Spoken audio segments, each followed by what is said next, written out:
And we are on. Hello and welcome to Pick 6 by Sports Unhinged, our Pickems segment on Saturday night. You know the drill. Me head-to-head against Ujitha. We've got Coach as the expert. We make 6 picks every week on 3 games. 3 against the spread, 3 over-unders. We get double points if we beat Coach's picks. Now, Coach, let's look at last week's results. It looks like you've been taking it easy on us. You're consistently going 3 of 6 for the first 3 weeks of the season. When are you going to bring the pain? Hey, listen, I had a chance to look up Las Vegas as well. Right. And it seems last week they went 3 of 6. Wow. And then the week before they only went 4 of 6. So I'm not saying I'm as good as Las Vegas, but hey. You're a gambling man. You're keeping up. If anyone is asking, no, I do not. I do not put my own money. I do not bet money. But I do compare myself. And if I had a chance when I have that opportunity, yes, I do. Yes, I do. Excellent. Ujitha, you had an excellent week last week. 5 out of 6 picks to beat the expert. But you know what it is. I do what I can. They call you. You're what they call a hard worker. You know, you work really hard and you try to get those picks. I'm a smart worker. Only 3 out of 6 points. Yeah. 3 out of 6 picks. All of them beat the expert. So you got 7 points with a lot of work. I got 6 points with hardly any work. So it's let's see. Whatever rocks your boat. Whatever makes you feel better. Tell it to yourself. The overall score right now is 15-13. So you managed to close the gap by 1. Still a long way to go. It's a long season. Now let's start. I got to be honest. I was shocked that either one of you did well. So off we go. Let's go. So this week, right. Kind of a quick disclaimer. We've got an NFC West thing going on, right? Because it's oh no. They're both amazing games, and obviously we don't share our picks with each other before the episode. So we don't share anything. Let's see what we come up with here. So the first game, Seattle at San Francisco. I've got so San Francisco are 2.5 points favorite. The over/under is 51.5. I did a bit of digging here. I did a bit of a history lesson, and I saw for the last 3 years there's been a kind of a circle that's been going on in the NFC West. So there's a trend. Kyle Shanahan is always beating Sean McVay, or almost always, 5-1 record. Sean McVay is almost always beating Pete Carroll, 5-1 record. And then Pete Carroll is almost always beating Kyle Shanahan. Can you guess the the score? 5-1. So so I didn't even need to do any more research or anything else to decide what's going to happen in this game. I'm picking Seattle to win. The only decision I had to make is on the over/under. I'm going Seattle 33, San Francisco 22. I'm going for the over. Ujitha, what do you have? It's a little, I think they call it a menage a trois. That's what you just mentioned over there. Thanks for that. Coach knows it well. That's why he goes wrong. I thought it was a rotisserie, but okay. It's not religious up in here. With that, with that, give us your back, picks, everybody. Man. Give us your back, everybody. All right. Apart from that stat, all right. Let's look at the other one. Welcome back to all the Chicago fans. Thank you very much. Oh, yeah. Don't leave us just for one episode, please, guys. Listen, that's a good stat, but here's another one. Seattle under Wilson hasn't gone 3 straight game losses. So take that into account. Ever. Yep. Ever. That's right. Their issue has been on defense. They've stayed out there too long, 37 minutes, something like that. Their secondary is no longer any kind of boom. And that's because their pass rush hasn't helped either. So those guys outside haven't been able to get set as well. I think Shanahan, the offensive schemes were kind of weeded out by Green Bay the other night. So I expect Seattle will crowd the line, stop those runs, which are already shitty anyways. Deploy maybe a high-temp offense, lead Bosa out of the game. So I'm with you on this, actually. Seattle wins this game. That's right. What about the over-under? I'll take the over, 31-24. Wow, we're both aligned. Coach, what do you have? Yeah, we do. Well, you're both quite wrong, so I appreciate the opportunity. 3-6. I actually do think Seattle will win the game. I like the win ticket here, but I also like the under. I like Pete Carroll to, as we say, circle the wagons, Right. and have the defense show up to play. I'm still, even though last week I really thought that San Francisco would be better offensively, but as you actually watch the tape and watch them, they weren't as good offensively as I expected them to be. Okay. Right. And so I think if Seattle plays where I think they will defensively this week, as you say, 5-1, 5-1, 5-1, I suspect that you're looking at a more low scoring game. Right. Okay. So, and I do agree. Ujitha's right. Never lost with Russell Wilson at quarterback. Right. Yeah. Never. Never's a long time. Right.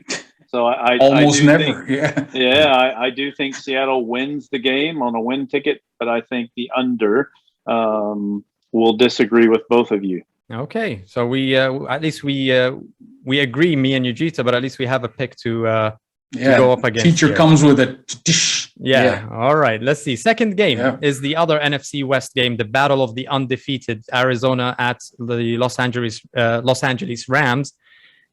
The Rams are -4 favorites. The over/under is 54. We've spoken about this episode quite a bit in our Thursday Thursday episode. Yeah. So no need to relitigate the whole thing. So just kind of very quickly, what are your picks, Ujitha, for this one? Like we said on Thursdays, the Rams going to cover this. That's pretty easy. 31-24, I'm going over. Mario might keep the Cardinals in the play for a bit, maybe a comeback here and there. Look, these guys are 3-0, but they might as well have been in 1-2. They almost screwed up some of these games. So yeah, we've already talked about this game. Yeah. So Rams to cover 31-24, going over. Oh, you're going over. See, I hate to do this because I'm the only one who stood up for the Arizona Cardinals on Thursday's episode, right?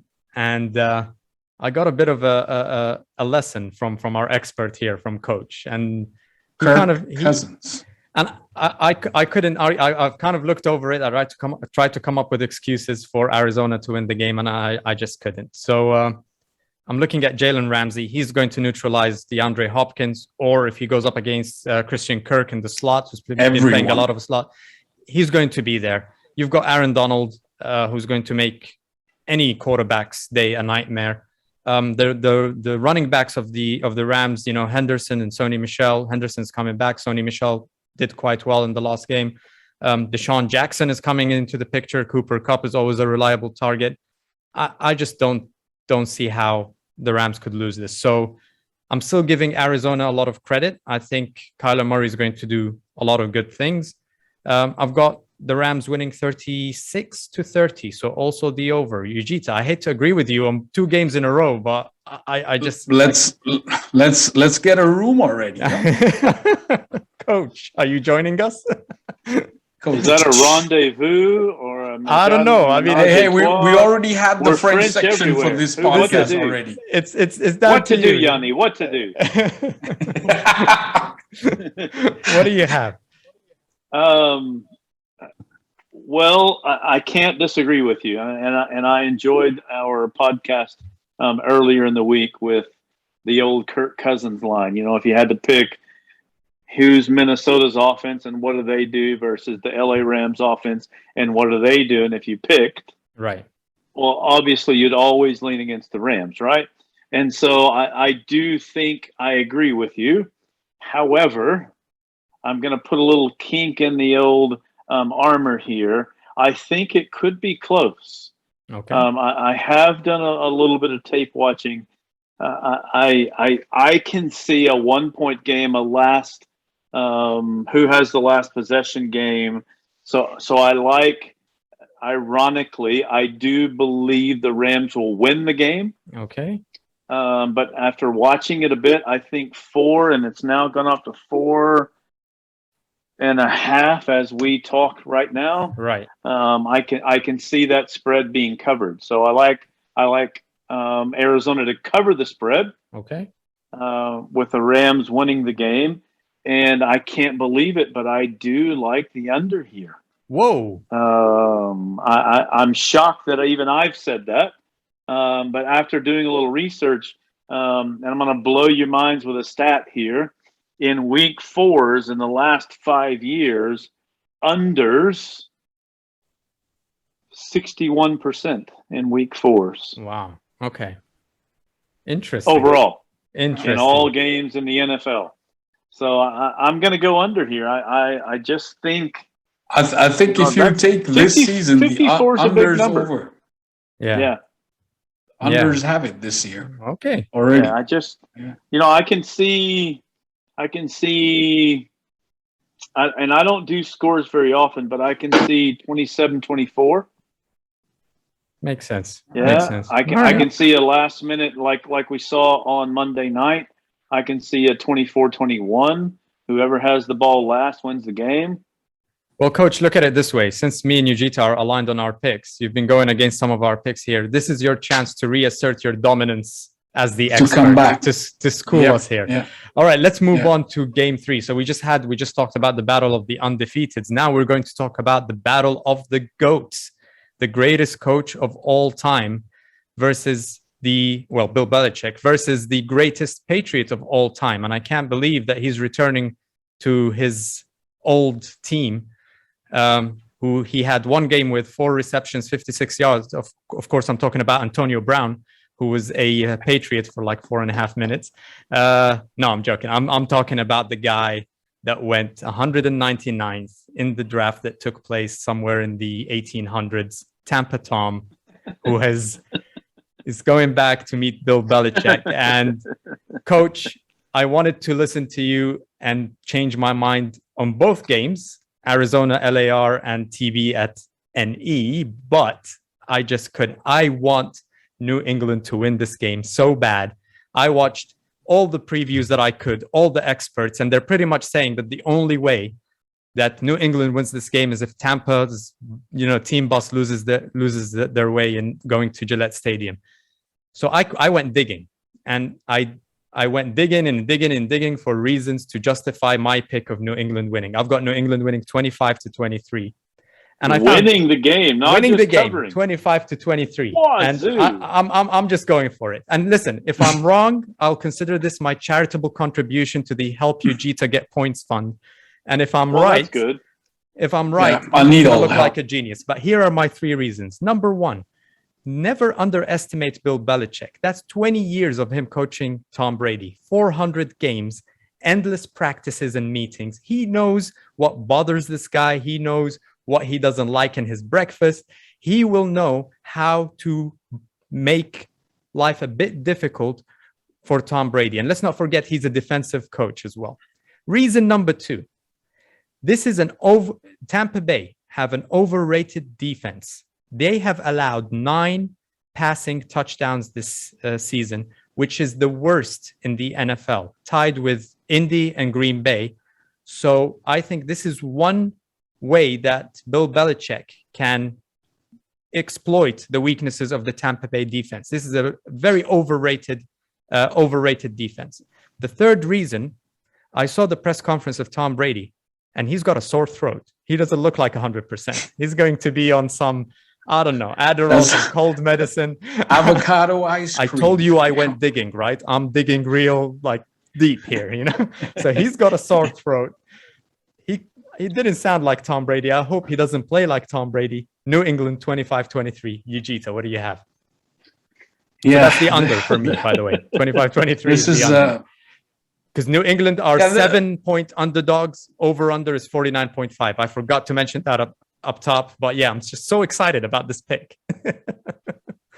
I mean, it is unfortunate because at the start, it looked like an easy bet, right? You got -7. What are you going to do with it? But just like you, I also looked into it. And you didn't overthink this as well, no? Yeah. And you said I have 3 reasons. I've been trying to figure out how many reasons I have, but okay, New England has issues. Fine, they haven't been able to protect Mac Jones. That's their number 1 problem. They're still probably going to have it.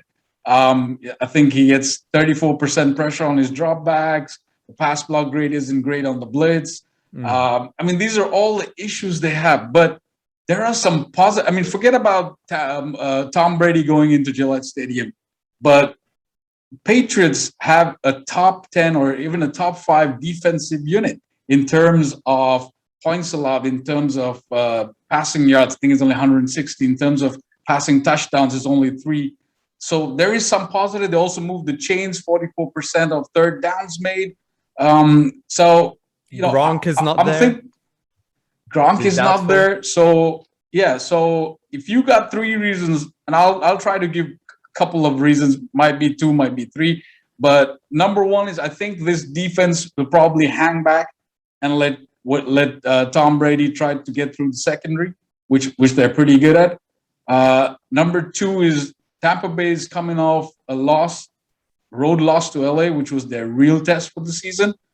And number 3, which is along the same lines of what you said, he's going to go into Gillette Stadium with so much emotion. And you know, New England is going to make sure that is such an emotional setting for him. And on the reverse of what you said a little bit, I'm going a bit the other way. And I'm saying Tom Brady is will try to kind of out-scheme Bill Belichick. He'll try to say, hey, guys, I mean, what you said was Bill will figure out Tom Brady. But what I'm trying to say is that Tom Brady will assume that he would figure out Bill Belichick and what he's going to do. And Bill's going to have all these, whether it's different signs for a cover 3, cover 2, whatever, I don't know. Right. But, you know, and he's going to tell Tampa, hey, I know what Bill's running here, but then no, Bill's going to out-scheme him. So I think all of this is going to feed into his brain. And we talked about this last week, if that LA Ram games from last year could affect him. Turned out it did affect him a little bit last Sunday. So I think it's going to affect him emotionally.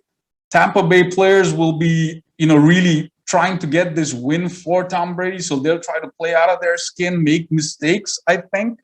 That's what's going to happen. What's the score? Tampa Bay is still going to win this game, but New England going to cover 24-20. Going under. 24-20.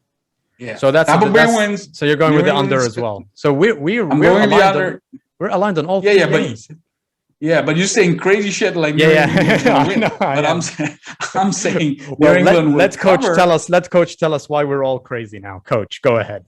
Let's go, Coach. Am I correct in saying both of you say the under? Yeah, we both said the under. Yeah. Yep. Wow. Well, at least we agree on something finally. Okay. And I a little bit agree with both sides. I do think that Belichick will figure out Brady to a certain extent. I also think Brady, I don't know if it's called figuring out Bill Belichick or figuring out the defense, but I think it's just called playing 60 minutes with weapons he hasn't had since maybe Randy Moss. Right. As far as I can throw it deep, I can throw it under. Now, I think as of this recording, Gronk is out, already ruled out, not doubtful anymore. So I think that makes a difference. I believe that I don't believe. I know that I like the under. Let's go with there. Yeah. 7's a big number. Covers. If you were a really smart guy, and I know some smart guys who put money on Tuesday when it opened at 4.5 and 5. Okay. And I know them very well. Sometimes I see them when I shave, and so I think that's good. And they're money. handsome too, ain't they? Yeah, they are handsome. They're handsome. And as someone who's experienced both the 2, the 3, and the handsome, I do understand that. That Welcome to Sports Unhinged After Dark. I mean, it's so unhinged right now. Someone hinge. That -7 number is a big number. Yeah. Right. Yeah. And I think that Brady takes. We can say professional athletes. We can say as much as Brady. I think Bruce Arians is paying attention. Right. And I can see this being 26-0. I can see this being 20-0. Still under, but an absolute opening up a can and saying, oh, you're saying that he runs the same offense as before? All right, we'll see. Wow. So okay. I like a blowout by New England, and I like the unders. You know, if you're right, this is going to be Bill Belichick Sorry, exposed. excuse me, a blowout by I think Tampa. Tampa, yeah. That's what he said. By Tampa. Sorry, blowout by Tampa and the unders. Yeah. So basically, if what you're saying is correct, the headline will be Bill Belichick is exposed as a not so great quarterback coach. I mean, this would be the yapping that'll be going on all the sports talk shows. Yeah, and I think people that join us on the podcast on occasion might say that.